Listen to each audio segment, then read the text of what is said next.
ပြောလေဟာလာခဲ့လေငါတို့အိမ်မှာတစ်ခုလုပ်ချင်းမှာပေါ့တကယ်ချင်းအေးလာခဲ့အေးတကယ်ချင်းအဲ့ဒါငါပြင်ဆင်ထားလိုက်မယ်ဒါပဲနော်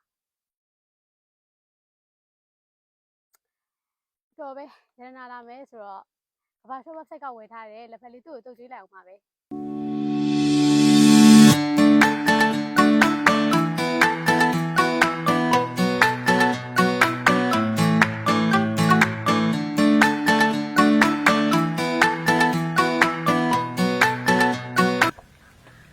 တကယ်ချင်းတို့ပြောအောင်မယ်ဒီလားမနေ့ကကဘာ shop website ထဲကိုဝင်ကြည့်လိုက်တော့လေမြန်မာစားစာမျိုးစုံတော်တော်ဆုံးတာတွေ့ရတယ်ညီမလေးဒီယူဇနာလက်ဖက်လေးကိုတွေ့တော့လေအတူကတ်လေးကိုနှိပ်ပြီးတော့ငွေပေးချေတာရောပစ္စည်းအိမ်ရောက်တဲ့အထိချောချောချူချူပဲအားလုံးကိုအဆင်ပြေတယ်အဲ့ဒါကြောင့်မို့တကယ်ချင်းတို့လည်းကဘာ shop ကနေပြီးတော့ဝယ်ယူအားပေးကြည့်ပါအောင်နော်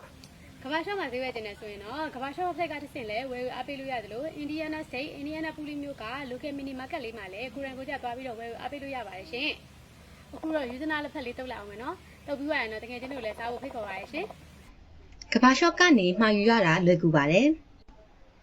ကဘာ shop.com ကို Google မှာရိုက်ထည့်ပြီးရှာလိုက်ပါပစ္စည်းမျိုးစားပေါင်းများစွာတွေကမိမိလိုချင်တာကိုလိုက်ရှာပါမိမိမှာယူခြင်းတဲ့ပစ္စည်းတွေကို add to cart လေးလုပ်ပြီး check out လေးကိုနှိပ်ပါဆက်သွယ်ရမယ် email ဖုန်းနံပါတ်နေရာလိပ်စာအချက်အလက်တွေကိုဖြည့်ပေးလိုက်ပြီးတော့မှာယူလို့ရပါပြီကဘာ shop မြမအနှံ့မြမအရသာ